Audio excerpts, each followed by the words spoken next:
Olá, tudo bem? Em termos puramente biológicos, o homem é um animal. Ele não se diferencia muito, nesse sentido, do cachorro que leva para passear e que se orgulha de chamar de algo seu, de sua propriedade. Essa animalidade do homem parece estar, às vezes, completamente sublimada, de modo a quase nos esquecermos completamente dela. Mas ela emerge, ela se revela a todo momento e nos momentos mais indesejáveis. É quando todo o castelo de areia que o sujeito constrói para nele abrigar seus conceitos, sua alta opinião de si mesmo, desmorona e só resta ao homem se entregar ao que de mais primitivo, ao que de mais medíocre existe dentro dele. Esse retorno, essa redescoberta da animalidade, ameaça ruir os próprios fundamentos sobre os quais o homem erigiu orgulhosamente a sua civilização. Então tudo isso não passa de uma farsa. Não somos nada além de cães que aprenderão a falar, andar eretos e construir castelos de areia. E todo o nosso vocabulário, a nossa ciência, nossa pretensão de dominar o mundo, o universo inteiro, queremos simplesmente espalhar pelo universo, reproduzir em toda parte esse animal que mal consegue se controlar, mal consegue disfarçar o que de fato é. Calma, respiremos. É exatamente disso que eu creio que eu deva fugir. Emoção, exagero, projeção. Ser controlado pelos excedentes do meu sistema endócrino. E é exatamente isso que o mundo tem a me oferecer. Um aproveitamento total dos meus hormônios. A exaustão completa deles. O animal humano construiu um mundo inacreditavelmente complexo apenas para deixá-lo ser governado por sua bile. Um cão, um macaco, uma serpente experimenta emoções, mas não é dominado por elas. Um animal nunca perde o senso de si mesmo, mesmo quando ele se enfurece na luta pela sobrevivência ou pela manutenção do seu território, ele continua sendo sempre ele mesmo. Um pouco depois de qualquer luta, qualquer influxo de emoção, ele volta a ser ele mesmo. O animal humano é o único que transforma o estado emocional em algo permanente. Estar no limite, estar prestes a explodir, estar sempre com raiva, estar sempre a ponto de pôr um fim em tudo o que se construiu. Essa parece ser a sina do homem, e mais especificamente do homem a partir de um certo ponto da história. Os líderes dos homens, os políticos, poderiam ser aqueles que dessem um exemplo de autocontrole, de temperança, mas é o exato oposto na maioria das vezes. Idealmente, se seguirmos a ideia de Platão na sua República, o governo ideal, o poder, deveria estar nas mãos dos melhores entre os homens. Mas muito frequentemente está nas mãos dos piores. E esses homens, as mais das vezes medíocres, pequenos, trabalham, se fazem, se orgulham exatamente de falar, se dirigir ao lado puramente animalesco, irracional do homem. É como se eles só tivessem a capacidade de se tornar alguma coisa, explorando a emoção humana até o limite. É como se só o lado emocional do ser humano pudesse ser adequadamente conhecido e explorado. E o resultado é esse, é que a coroa da criação, o animal racional, o Homo sapiens, termina de joelhos diante de alguém que, racionalmente falando, não mereceria sequer atenção, quanto mais ser um suposto líder de outros homens. Porque quando eu coloco minha voz, meu espírito, minhas ideias nas mãos de um sujeito assim, eu estou dizendo que minha voz não precisa ser ouvida, que meu espírito é um simulacro, um mero disfarce, e que minhas ideias não significam nada. Eu não deveria, em tese, aceitar ser governado por alguém que está abaixo de mim. Alguém que é apenas um reflexo de mim mesmo num dia pouquíssimo inspirado, num dia que eu sou só um vestígio de mim mesmo. Minhas emoções não são eu, elas estão dentro da minha cabeça, assim como minhas ideias. Eu tenho que ser dono das minhas emoções, dono das minhas ideias. A animalidade pura e simples destrói qualquer ilusão de humanidade. Eu volto, num simples momento, há milhões de anos no passado, quando eu era um selvagem, escondido numa caverna com medo da minha própria sombra. E esse selvagem, que vê tudo à sua volta como inimigo, não tem qualquer condições de ser dono de si mesmo, já que a menor força o desarma, o coloca sob seu poder. Assim, o líder da humanidade submete a todos, ou quase todos, mesmo representando a parcela mais medíocre dessa própria humanidade, conseguindo colocar na minha cabeça que estar dentro de uma caverna, com medo de tudo, perpetuamente paranoico, é meu estado ideal, é como eu devo estar. E quem quer que queira abrir meus olhos e me mostrar que existe vida, que existe algo, que existe luz fora da minha caverna, da minha pequena caixa, este é meu inimigo, porque eu estou confortável naquele espaço limitado. Meu esforço ali é mínimo. E meu líder me traz tudo que eu preciso, tudo que eu posso exigir. Políticos se alimentam da minha mediocridade, mas são, na verdade, um problema menor, ou melhor, são apenas parte de um problema maior. Enquanto eles, supostamente, me armam contra o leproso que só existe na minha cabeça, para citar o grande filósofo irlandês Bono Vox, quer dizer, contra meu vizinho, contra meu irmão, contra esse cara que está sentado do meu lado no ônibus neste exato momento, na verdade o que eles estão fazendo é me fazer ansiar, buscar e idolatrar a escuridão. Líderes políticos, em geral, são discípulos, porta-vozes da escuridão, das trevas. Mas eles não são os únicos. Como parte de um problema maior, eles só reproduzem e se aproveitam de uma tática de manter o sujeito permanentemente excitado, alvoroçado, entusiasmado. Os inimigos imaginários que o líder político supostamente combate e que são, como eu disse, essas pessoas que estão ao meu lado nesse exato momento, são também combatidos por outros, que querem minha atenção e meu entusiasmo.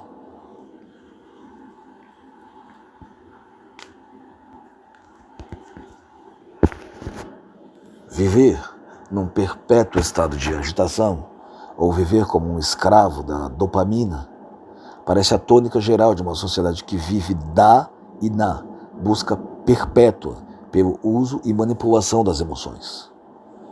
Estar sempre entusiasmado, eis o que parece o segredo da vida feliz, eis o que parece ser o mais garantido meio de aproveitamento total da dopamina no nosso cérebro. E de fato, todos parecem encontrar algo em que gastar toda a sua energia. Todos encontram um meio de ficar sempre no limite.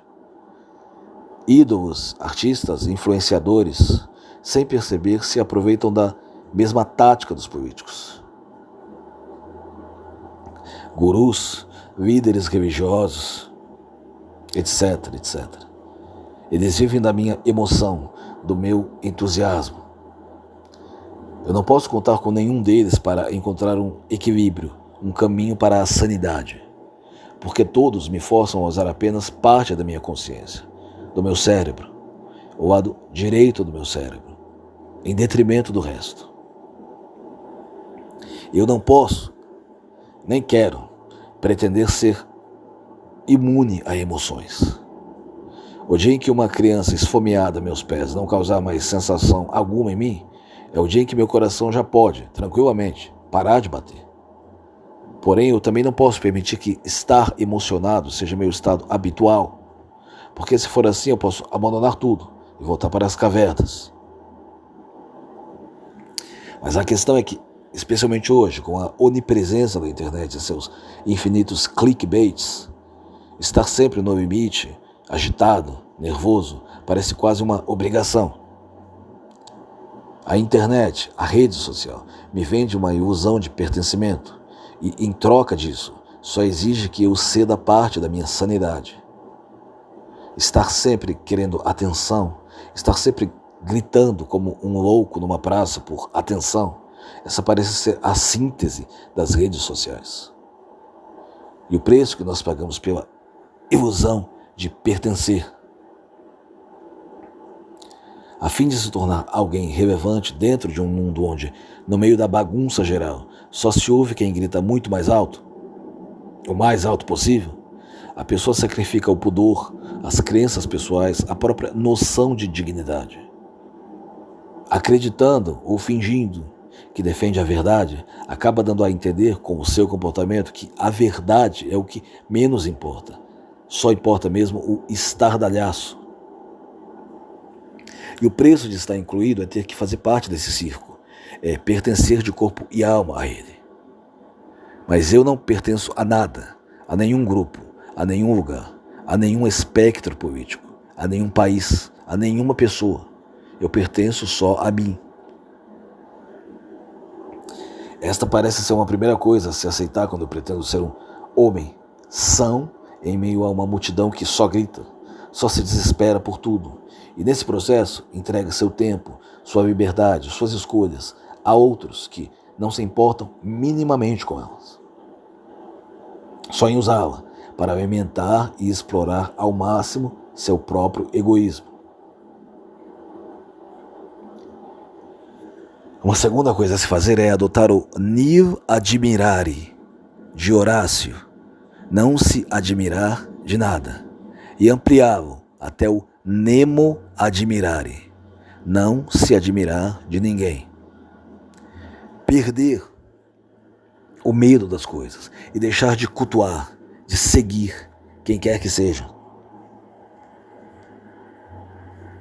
O medo das coisas me paralisa, me impede de conquistá-las, de dissecá-las. Tudo o que existe neste mundo, todas as coisas, estão necessariamente abaixo de mim, porque eu posso fazer um uso delas. Elas não são nada sem mim, não têm qualquer utilidade. Isso inclui os conceitos, as ideias.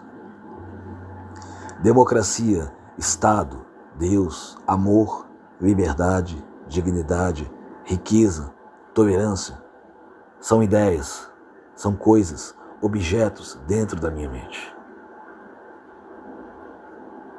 Então, quando alguém quer manipular meu apego a alguma dessas ideias, sempre com uma finalidade egoísta, eu tenho que saber o que ocorre. Tenho que conseguir, antes de mais nada, saber o que o sujeito quer. Ele quer me dominar, tomar conta do lado direito do meu cérebro e, a partir daí, tomar conta do resto, do lado esquerdo, do lado racional e do meu coração.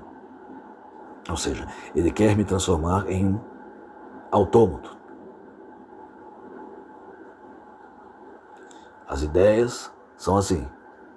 Com elas, ou eu faço algo, ou eu as deixo abandonadas. Neste momento, elas se tornam nada. Apenas objetos dentro da minha mente. Ninguém precisa me dizer o que é a ideia de liberdade, o que é o amor, o que é a dignidade, o que é Deus. Eu crio uma própria noção particular do que essas palavras significam. Ou elas não significam nada para mim.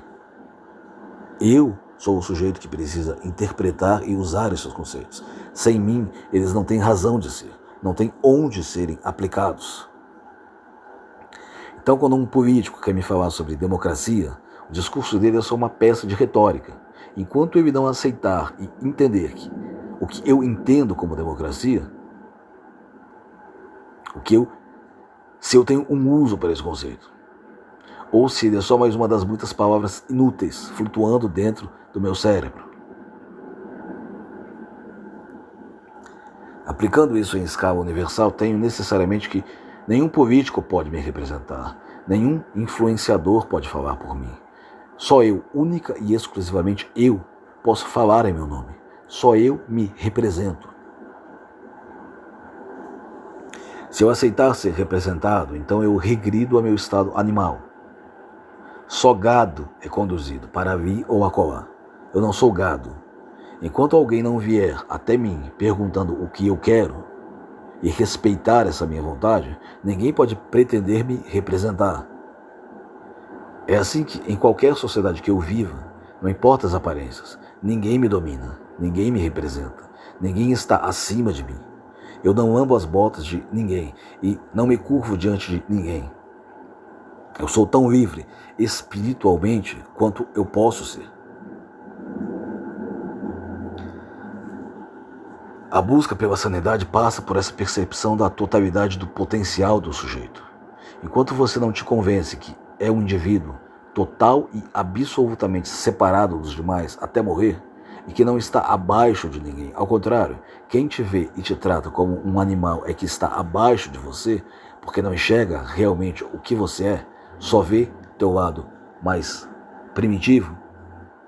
Enquanto você não tem essa noção perfeita da tua dignidade, que você pode ser muito mais que um animal, a sanidade é só um sonho distante, e você é só mais um gritando em praça pública por atenção, sendo guiado, sendo levado, sendo manipulado o tempo todo. Sanidade implica uma mente que enxerga as coisas claramente. Implica abandonar a escuridão e não permitir que ela se infiltre mais, em parte alguma. A clareza mental requer uma capacidade de sopesar as emoções, saber entendê-las e entender que elas só atrapalham o entendimento das coisas.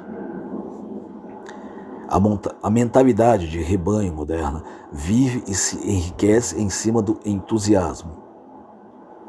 O entusiasmo não é algo inteiramente danoso por si só, apenas quando é um fim em si mesmo.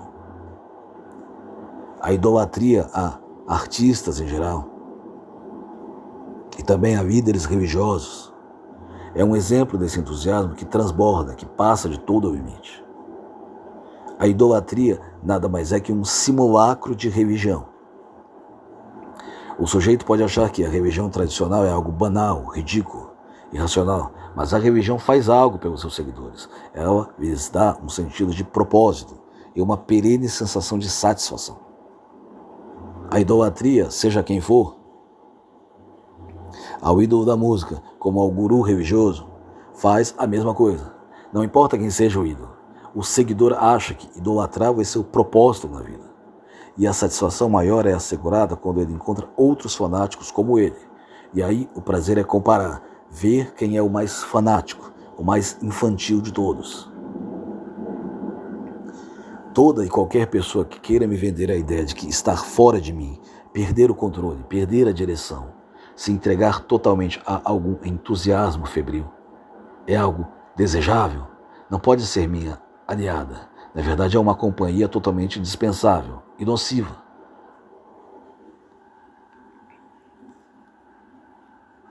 Aquele que vive e se alimenta de meu vício é tão nocivo quanto o pretenso amigo que me oferece uma droga que eu nunca experimentei antes, sem pensar minimamente no efeito que aquela substância pode ter no meu organismo. E de fato, só temos mercadores de drogas em toda parte, negociantes e intermediários do vício alheio. É o egoísmo, na acepção mais negativa possível, onde cada um que se extasia com qualquer coisa, quer porque quer me vender a ilusão que virou o foco da vida dele. Não contente em viver em uma dimensão paralela, ele quer arrastar todos os que puder com ele. Mas não adianta eu querer que as pessoas sejam ou ajam diferente. Eu só sou responsável pela minha própria existência. Que os outros viajem, se extasiem com o que quiserem. Eu quero a minha mente sã. E a mente sã olha para o mundo e não enxerga nada nele que ela não possa tentar compreender. aquilo que escapa ao seu entendimento no momento, poderá ser compreendido no momento oportuno, dadas as condições adequadas. Já a mente essencialmente religiosa quer porque quer enxergar no mundo um mistério insolúvel. O Deus, e por conseguinte, o líder, o ídolo, é aquele que descortina o mistério do mundo, é aquele que torna o mistério do mundo menos desconcertante. O místico, que tenta atingir estados alterados de consciência, ou o viciado, que busca nas drogas uma libertação imaginária da matéria, enquanto seu corpo continua no mesmo lugar, rumo ao túmulo, também acreditam nesse mistério. E é essa crença que os impulsiona. Eu não quero nada, nem ninguém que venha me vender mistérios, ou seja, que me convide a dividir consigo o culto da escuridão. Eu quero tudo ao meu redor perfeita e perenemente claro, iluminado. Saber o que eu estou fazendo, saber onde estou. Eu também não quero ódio gratuito, não quero viver como um escravo do meu fígado. Quero entender, quero compreender. A mim mesmo, principalmente, e quero que os outros continuem vivendo separados de mim. Não quero uma ilusão de pertencimento. Não quero destruir essa percepção de que o que faz a vida valer a pena é cada um ser único, ser seu próprio mundo, o centro do seu próprio microcosmo. Se o preço de pertencer é ter que ficar me entusiasmando por nada ou babando por alguém como um cachorro, eu prefiro o banimento eterno. Enfim, como homem, não quero viver e morrer como um animal.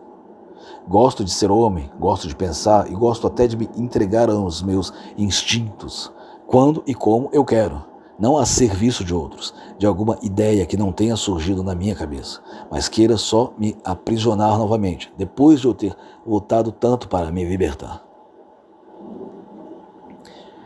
Mente sã requer um corpo são.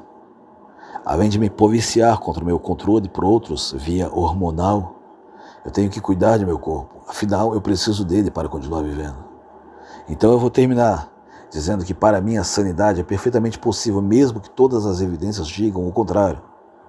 Para consegui-la, eu só preciso me dar conta que eu sou o dono de minha inteligência. Minha emoção e os meus sentimentos, quer dizer, os dois lados do meu cérebro e o meu coração, e que ninguém pode me dominar sem antes destruir completamente essas três coisas.